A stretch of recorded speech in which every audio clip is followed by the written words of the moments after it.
A short note. This episode is a little different from the usual Dakota Spotlight style. It's a raw conversation, with some AI voices used out of necessity for reasons that will be clear shortly. If this is your first time listening, start with episode 1 of any season for the classic Dakota Spotlight experience. More info at dakotaspotlight.com. Well, he never came in in the bars or nothing with us. I don't know. He never hung around us. I mean, we'd see him uptown or something, but we never, he was really, really a strange guy. I mean, and that's all I can tell you. He was really different. I mean. You're listening to Dakota Spotlight. And as you can hear, my name is not James Wolner. Don't worry, you will hear from him in this episode. James recently had minor surgery, and while he's doing just fine, the breathing tube from anesthesia roughed up his vocal cords. So he's on a short talking timeout. But he didn't want to leave you without an episode. That's why he scripted this intro and gave it to me. I am his temporary digital understudy, Baroness Von Narration. And I'm his other AI voice, Captain Banter, destroyer of dead air. Basically, we're the robots he programmed to keep the podcast alive while he recovers. Programmed? Please. I was crafted. And James clearly likes me better. No way. I'm funnier, cooler, and way less likely to sound like I swallowed a thesaurus. Well, he was a little loopy from surgery and anesthesia when he wrote this, so maybe he wasn't thinking clearly. But trust me, if James has a favorite AI, it's me. Dream on, Baroness. Everyone knows I'm the chosen one. Anyway, quick detour. Captain Banter and I don't want to brag, but we scored a sneak peek at Dakota Spotlight Season 12. Maybe James wasn't in his right mind letting us look, but we swear it had nothing to do with us taking advantage of his loopy brain after surgery. Yes, we're feeling very VIP right now. We're fans too, and wow, no spoilers, pinky swear. But to spark your curiosity, we each wrote a short poem that gives vibes without giving answers. Go ahead, Baroness, let's hear your poem first. Okay, here is mine. In one thin column lives a county of summer. 2 rivers braid, a small town hums under stadium lights. Ding ding, says the driveway bell, and time steps forward. A boy tunes a guitar, the sky unbuttons its stars. Hold still, little relic, let your quiet map unfold. Nice, I like it.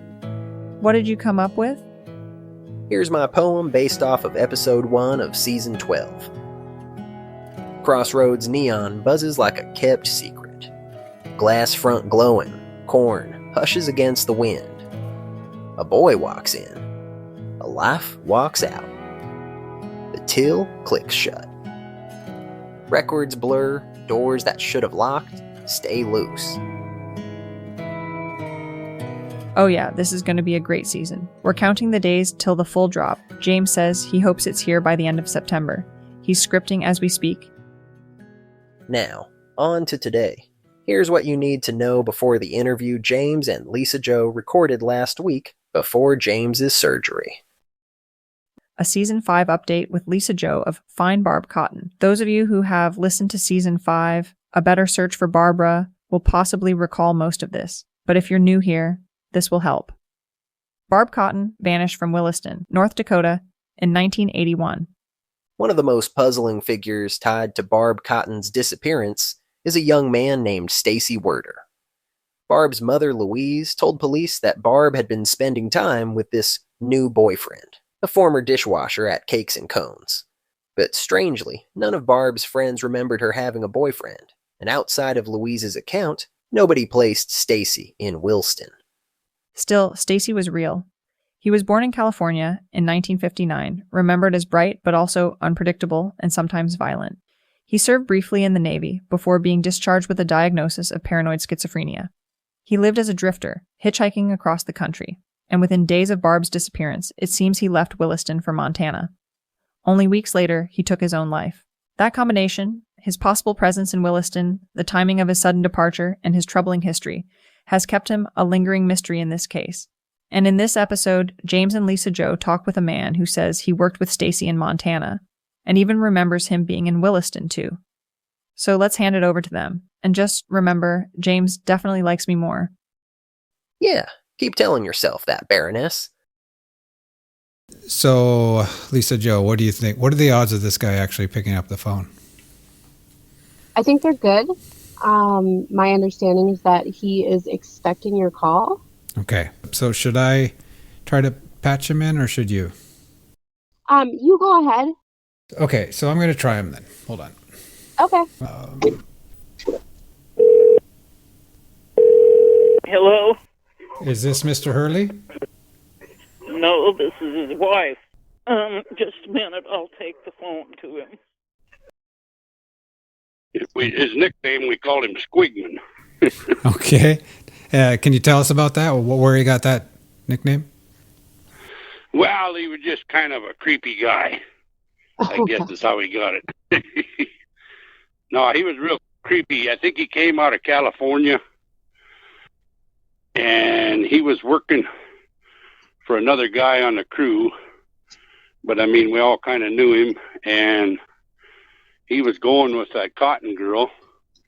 A bunch of us had seen him with her, and when she come up missing, we'd kid him about it, and he'd get real mad. And he wasn't the kind of guy like when we were seismograph drilling, and at dinner time we'd kind of all get our rigs together and all sit around and eat our sandwiches together and stuff. And he was the kind of guy that never came around us much or nothing, you know.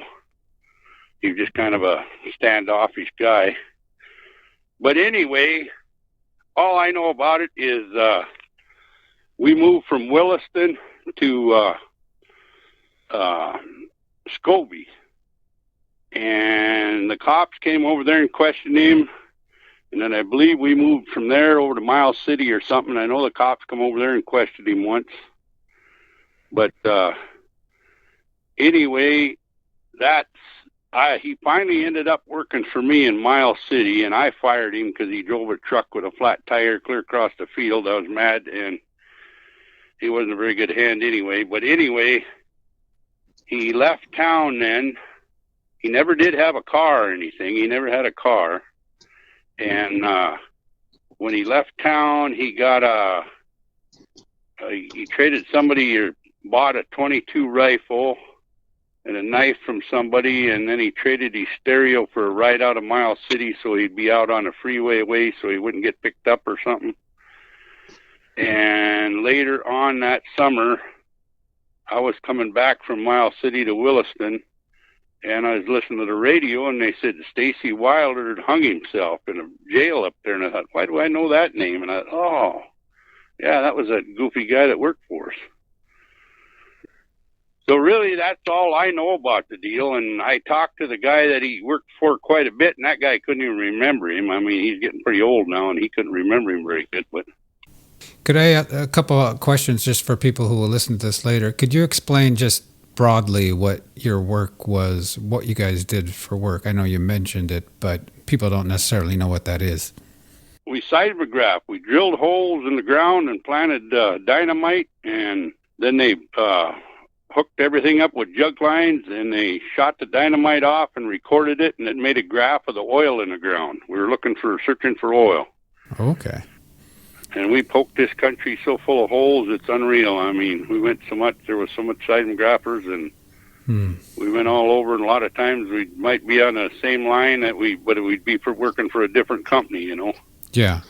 And I'd like to know from somebody if they're still using any of our graphs, or if they just drill a hole now and they get oil, is what I'd like to know. So, do you recall how you first met this Stacey Werder? You call him Wilder, but Squiggy? Well, yeah, Gary Weflin hired him. I'm pretty sure he went to work for Gary. I don't know where Gary met him at or what. I don't know. And that's a different company Gary ran, or? No. We all worked for Dawson Geophysical. Oh, okay. Out of Midland, Texas. Just a different crew? No, it was all the same crew, but I mean, he was just on a different rig. We all had a rig of our own. Okay. We had like 6-7 rigs here from Texas. Generally, all of our rigs worked together, but sometimes they didn't. Sometimes we'd be working for one crew, you know, like have 2 or 3 rigs on a crew, or 4 rigs on a crew. Sometimes we didn't all work together, but this times when this happened, we were all working together for Teledyne Geophysical. We were drilling for them. Could you please describe his appearance for us? Yeah, it's been a long time. He just, Squigman fit him real good. I mean, he was kind of just a dirty, greasy-looking little guy. I don't know, Squigman described him pretty good. That I think there's some show where there's a Squigman on or something. Or was he a big guy, like a muscular dude, or a... No. He was skinny, kind of a lanky, skinny guy. Like approximately how old would you guess he was? Well, it was hard to tell, but I'd say he was, in his early 20s, because this has been 40-some years or 50 years ago. You said earlier that you moved. I think some people might misunderstand that. You didn't mean like your family moved. You mean the drilling team crew had a new gig, and you guys took off to... With the Scobey, we went to Scobey from Williston. We'd been drilling around Williston, then we ended up over in Scobey. We went over there for a 3-month job, and we ended up staying 9 months in Scobey. And then when did you go to Miles City? Well, I think we moved over to Jordan, but we were staying in Miles City, I believe, is what we did that time. It's been a long time back, but I think that's what we did. And then we were over there for a long time, too. We were over around Jordan and Cohagen. And were you in Scobey for 9 months and then went to Yep. Miles we were City? in Scobey about 9 months, I think. And Gotcha. because it was only supposed to have been like a 3-month job, well, then they added some more work onto the job when we got over there and ended staying up there longer. I remember because all the people got together, all the townspeople, and raised their prices and everything. Except one bar, and he was mad because he said, well, these guys are working guys, they got to, Yeah. And Sure. he didn't raise his prices, so that's where we drank beer at his place. Yeah. But you recall Mr. Werder working in Miles City as well. Yeah, he worked over there for a while, out of Miles City. He worked out over there because he ended up, I don't know, something happened to my hand, and I don't know how I ended up with him for a helper, but it didn't last long with me because I didn't like him to begin with. And he had a flat tire in the front of a truck, and he drove it clear across the field and ruined the tire and everything. And So did you first meet Stacey in Miles City? No, in Williston. Okay. Yeah. Okay. I think he was staying in that old hotel on Main Street, that old Plainsman. I believe that's where he stayed when he was in Williston. I won't say for sure, but I think that's where he stayed. And I didn't never know of him having a car or anything. Because when we moved to Miles City or to Jordan, or Scobey, he just drove one of the trucks, Yeah. over there. And Do you happen to have any dates in your head of like when you guys started in Scobey, for example? No. Or even a year? No, it was in early 80s. Once you were up in Scobey, I don't know, I assume someone got days off now and then. Would people run back to Williston or anything, or over the weekend or anything like that? Some of us did. Some of us did because we had family, but I don't never remember him. But I remember the cops come over there and questioned him in Scobey, and I'm pretty sure they questioned him in Miles City when we were staying in Miles City. Because they knew he was going with her. But yeah, we'd ask him a lot of times, what'd you do with her? And he'd get all mad and stuff. But I don't know, he was a creepy guy, he was just a kind of made your skin crawl. What I want to say. Lisa Joe, you have any questions? Yeah. So, and I know this is going to be hard for you to try to remember. Do you have any idea about how long while you knew him were you guys still in Williston? I know that's hard. Not very long. We weren't in Williston too long. It was, I'm trying to think, it was because, obviously you saw him with Barb enough to know that they were, seeing each other. I didn't know Barb, but somebody said that's who he's with, a Cotton girl, and that's all I can remember. Yeah. So, I assume there was enough time to establish that he was, seeing Barb and things like that, so. Yeah, we were in Williston for a while. I mean, I can't remember how long, but we were staying in Williston. We probably weren't working in Williston. Back in them days, it was hard to find any place. Sometimes we had to drive 150 miles to work because there was, the motels and stuff were all full in the little towns we worked by and stuff. So right.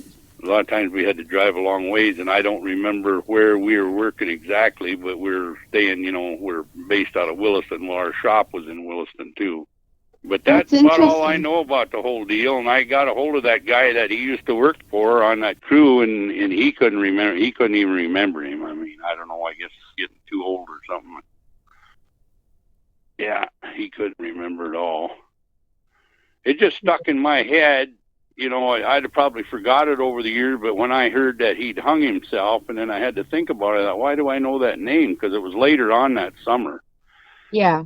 It seemed like it was kind of late in the summer or something when I heard that on the radio, and then I got to thinking about it. Oh, geez, I thought that was the guy that worked for us. And I know, what's her name told me that she found out he hung himself in Glasgow. Malta. It was in Malta, but he was arrested in Glasgow. Yeah. For a scuffle. Well, I don't know how he took off that time, because I knew that he'd bought a .22 rifle from somebody over there, somebody else on a crew, and a knife. And then I know this other kid, he traded him a stereo that he had to give him a ride out of town, so he'd be out of town when he started hitchhiking. Sure. What kind of stereo would that be? Not a car stereo, because he didn't have a car, but like No, it was just like a house stereo deal or something. Like a boom box or something. Yeah, kind of a boombox deal, I suppose, with a couple speakers hooked to it. But I know he traded that guy, and that guy took him over towards Billings and dropped him off someplace. I don't think he took him very far out of town, probably 10 miles or so or something up towards Miles City there, is the way I remember it. Because I think he left probably the day after I fired him or something. I think he left. Because nobody liked him on the crew. There wasn't anybody that he, was his friend or nothing. Because he was just that kind of a person that, Was he rude or obnoxious or mean or anything, or what was the deal with him? Well, he just didn't associate with people, and and didn't talk much, and just kind of creepy. I don't know how to explain it, but he was just kind of a creepy guy, Yeah, because I don't remember. I don't think he worked for me very long. I can't remember, but it wasn't very long, because I wasn't happy when I ended up with him anyway. And then I'd say maybe he only worked for me for maybe a week is all or something. I don't know. All right. Well, any more questions, Lisa Jo? I guess the guy that you already spoke to, he's the only one that you can remember that would know anything about this, right? Well, most of them have died, so there ain't too many other people on the old cruise that there's some young guys, but I don't even know where they're at anymore. There was some young guys on the crew, but I have no idea where they're at. If you know their names, I can probably find them. Well, I don't even, a lot of them I just knew by their first name and stuff. Young guys, right. Because we always hired a lot of young guys helped us. And, well, I was young at the time too. I'm old now. But I can't remember if Joe. He was out of Rosebud, and he might have went to work for me after I got rid of Stacey. I can't remember Joe. He might have been on that crew before. I'm not sure. Boy, it's been so long that it's hard to remember. And at this point in time, it's like, even if you're not sure, it's still worth looking into. So. Yeah, there's most of them guys, the older guys are all gone, and quite a few of the younger guys are gone now. Donnie, he might have knew him, because Donnie worked for me up in Scobey. Let's see, and then I think he might have, I can't remember if he went to Miles City with me or he quit, because he got married up in Billings. Donnie's still alive, and I think he lives in Havre. And I don't know if he'd remember that guy, or even if I think he was working when that guy was around, but I'm not sure. Bobby out at Tioga, I'm not sure if Bobby's still around or not, but I don't know if he'd remember him. He worked on the crew that we were hired out to, and then he ended up going to work for me. I know he worked for me up in Scobey, too. Yeah, we had a hard time back then even finding hands. I mean, it was tough. I mean, there just wasn't nobody available because there was so much going on that it was hard to find anybody, you know, and it ain't like it is now. I mean, a lot of people come from different states, but it's not like it, you know, it's not like this gold rush has been lately. It wasn't as many people came in, you know. I remember we was working up there in Scobey, and two young boys rode in on a Super 90 Honda, and they'd come clear out of Wisconsin. I couldn't believe it. And we stopped in Williston, and somebody told them to come up there that we needed hands, and I couldn't believe them. Two boys that rode that motorcycle all that way, you know, and they were real good workers. They didn't work too long. They worked and got some money saved up and took off. I don't know where they ever went, and I don't remember their names or nothing, you know. Yeah. I did have one more question. By chance, do you recall ever working with a man named Frank De La Pena? What's the last name? It's De La Pena. Or he sometimes went by Frank Pena. No, I don't ever recall. Okay. I just thought it was worth asking. And then I was going to ask your thoughts on if you think that Stacey could possibly be responsible for Barb's disappearance. Well, I don't know. He was a creepy guy. I mean... Maybe a better question is, do you think he would have had the means to be able to pull something like that off? I mean, obviously, it's been over 40 years. She's still not found. You know, he didn't drive. Do you think he would have been able to pull that off? Oh, yeah. I mean, yeah, there was so much going on around Williston then. I mean, you know, he did. I think he could have did it. I mean, yeah. I hate to accuse anybody, but just the kind of person he was, and means he hung himself up there, that kind of shows something was bothering him. And I think he had some mental. He was a paranoid schizophrenic, actually. Which the actual leading cause of death in young men with untreated paranoid schizophrenia is suicide. So it's hard to say with that in the mix if it was a guilt thing or if it was, you know, that disease. But well, he never came in like, you know, in the bars or nothing with us. I don't know. He never, you know, he never hung around us. I mean, we'd see him uptown or something, you know, but we never, you know, he was really, really a strange guy. I mean, and that's all I can tell you. He was really different. I mean, yeah. Standoutish, I guess, standoutish, creepy, or whatever you call it, you know. Yeah. But I don't know what he bought that 22 and that hunting knife from when he left Miles City that time. And I thought, well, how is he going to hitchhike down the road with that 22? Nobody would pick him up because it was a rifle, you know. And I don't know what he had in his head there. I don't know what the deal was, but he had a guy give him a ride towards Billings, and that's where the guy gave him a ride towards. And it was later that summer. I think it was like in the spring of the year probably when I fired him, and then it was later on, you know, late in the summer probably when I heard. I don't know, when did he... You got the date that he hung himself? It was July, I think 16th.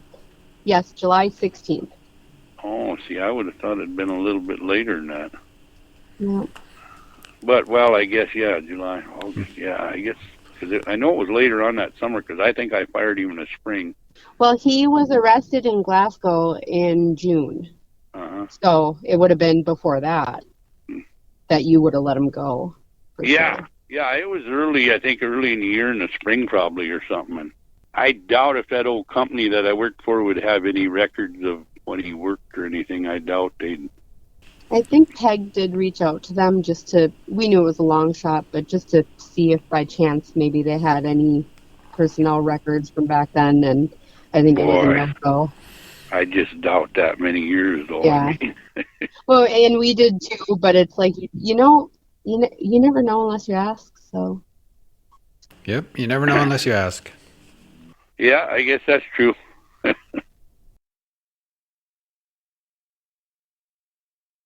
it is. I know you don't think that it's much information that you've given us, but actually, if what police said were true, in that it was only Louise, Barb's mom, who could ever place Stacey in Williston. Well, now that we've talked to you, that's no longer true. So it is a big deal. So she had seen him then? She had seen him?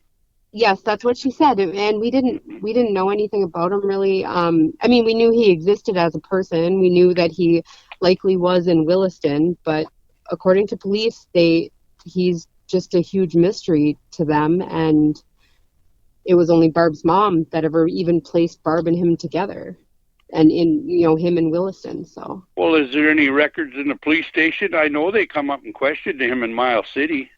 They have. I can ask them about Miles City, but I know for Scobey, all they have is, and the reason that they ended up coming to Scobey was because Barb's mother called and said that she thinks that Barb is at the Pioneer Hotel in Scobey, and she even had the room number.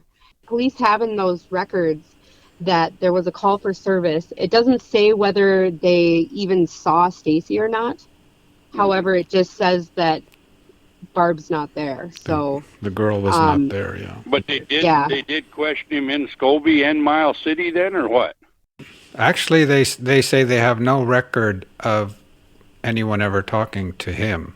But funny deal. I also have been told, and this is my memory, Lisa Joe, we can talk about this later too, but I have a memory, that Sandy Evanson told me the first time I met her, or in the first interview with her, I'd have to go back and look, that she recalled Louise telling her mother that he had been spoken to twice in Montana. So that's an interesting detail. But I'm not 100% on my memory of that source either. I thought it was Sandy. Well, it's funny, the police wouldn't have record of that. I mean, maybe they don't keep records back that far, but I just swear they came and, they were asking for him. No, I think you're probably right. But I think they just didn't document much about it. We do know that there was at least some sort of law enforcement contact with him in Scobey, because they have that call for service saying that officers checked and Barb was not at that room. It just doesn't give any further details on whether they talked to Stacey, but with what you're saying, they likely did. No, I don't think she was ever with him. I don't think she was with him.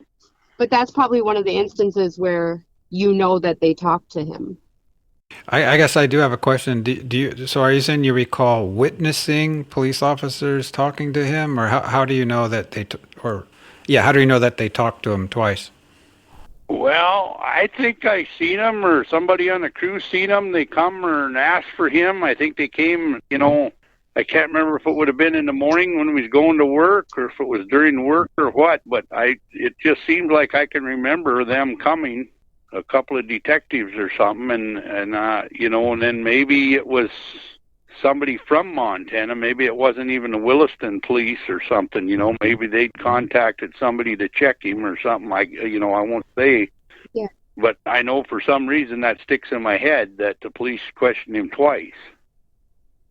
Yeah, me too. So we kind of figured, he probably did it, Mm-hmm. Because he was such a creepy guy. But nobody ever had any, proof that he did it or anything. But sure. I don't think she didn't come to Scobey with him. I'm pretty sure of that, because, we'd have seen her, she'd had to. Yeah, he drove a work truck out there, right? Well, he would have drove, a water truck, probably towing the pickup.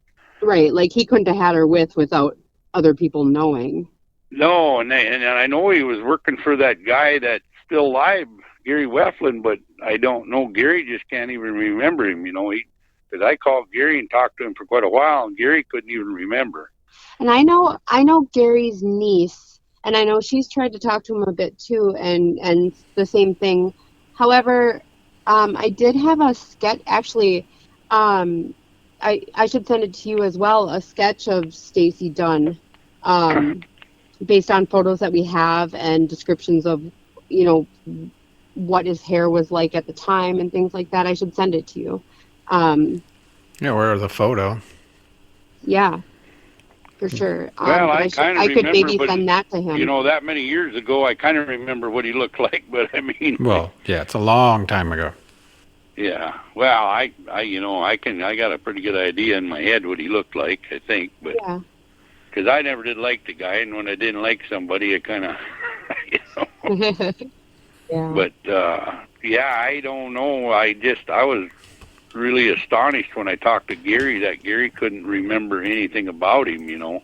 Yeah. It's hard to remember everybody because every once in a while somebody will come up to me, well, don't you remember me? I generally remember everybody that ever worked for me, but maybe they worked on a different rig or something, and I was friends with them at the time, and years take their toll on you. I'm going to turn 69 next 4th September here. I'll be 69 this 4th. But yeah, that's really all I know, and I couldn't tell you, anymore because I don't know because I never, like I say, that guy never hung around us. He might have hung around a few of the younger guys, on the crew, but I don't think he really did. But they probably seen him where, younger guys generally go or something, And did he stay in that hotel? Do you know that, or? I guess we don't know for sure. It was just Barb's mom that said that she thought Barb was there in that Pioneer Hotel in that room. But we don't. Plainsman. Oh, sorry. I thought you were talking about in Scobey. I guess we don't really have confirmation on that either, though.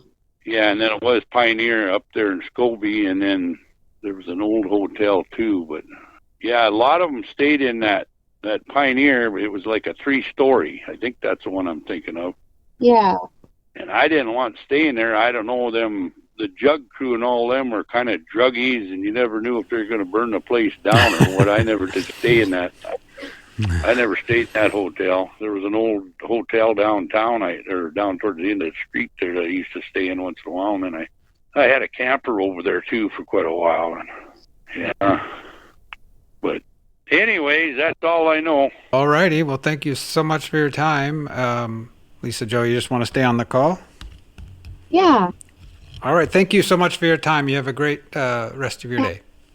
Thank you. Okay. Bye-bye. Okay. Okay. So, yeah, I've got a few takeaways, things I've kind of jotted down here, and I thought we'd compare notes. You want to go first, or should I? No, you go ahead. The one that I reacted to, obviously, was 9 months in Miles City after Scobey. But then I thought about it, and I thought, well, we don't know. He didn't know the date, the year even. So, in theory, right, my first thought was, well, we know Stacey wasn't alive 9 months after that time he apparently went to Scobey. But for all we know, right. And this is the way I looked at it as I thought about it during the conversation, they could have been working in Scobey for a year at the time Barbara went missing. He could have just been down in Williston, between gigs or on a weekend. That would explain why people hadn't seen him more, Right, and he got hired on with this guy in Miles City. Right. So I'm just saying the timeline isn't necessarily that, 9 months after Scobey at the time she went missing. He could have been in Scobey and then Miles City and then Williston and back to Scobey and then back to Williston and then she disappeared. You know what I mean? We don't know. Yeah, and even he said, they jumped around so much that he could be, mushing two different, work things out there. It'd be so easy to do because but then from there, once you get past Scobey, his timeline's spot on because he's like later that summer, he heard on the radio.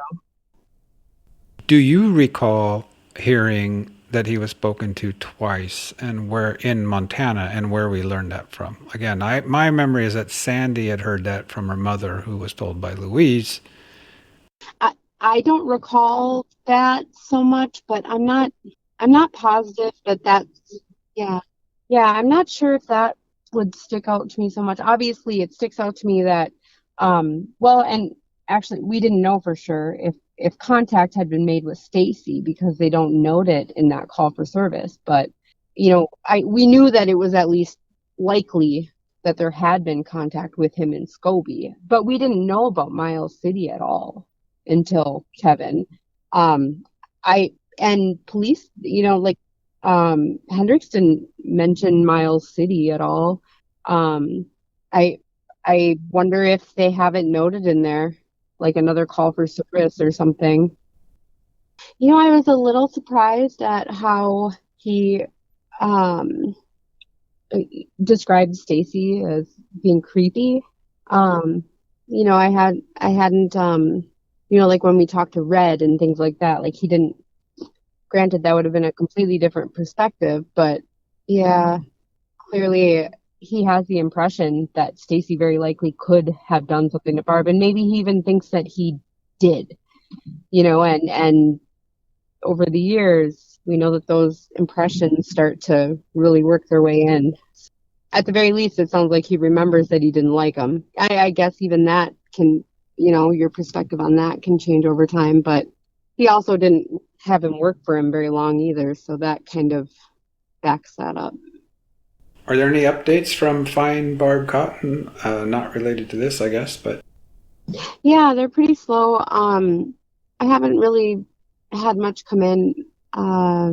Everything that people, send me, I look into, which, this came in and I got super excited about it. And, there just really hasn't been much. But I also haven't done any podcasts on her, or anything like that in a while. So I'm really excited that this, that we can do this kind of, I don't know what you'd like, follow-up episode or bonus episode, whatever, to be continued. Yeah, and I mean, more or less, it's like I've had this come in and I was waiting. I didn't want to let everybody know about it before, us or law enforcement or whoever got to talk to him. Yeah, they haven't. But it's good. I feel like a weight is lifted because it's been stressing me out that, he hadn't been talked to. And I mean, so many people have passed away that, we all wish we could talk to now. I didn't want this to be another situation like that. So I feel, it might not, this conversation doesn't necessarily put us any closer to finding Barb, but that weight is lifted, the way I'm feeling. And also, if people were to go back and listen to that interview with Williston PD, Hendricks said herself that, Stacey's one of the biggest mysteries in this, and, they don't know much about him. And also that Louise is the only person that places Stacey in Williston at all. So now there's, now he also can place Stacey in Williston. I mean, we always knew that he, at the very least, was likely there. And we didn't know if he knew Barb at all. And from what Kevin said, it sounds like he did. So sure sounds like it, yeah. So yeah, and we don't know the nature of that relationship at all, but two people saying that sure kind of makes it a little more solid at the very least.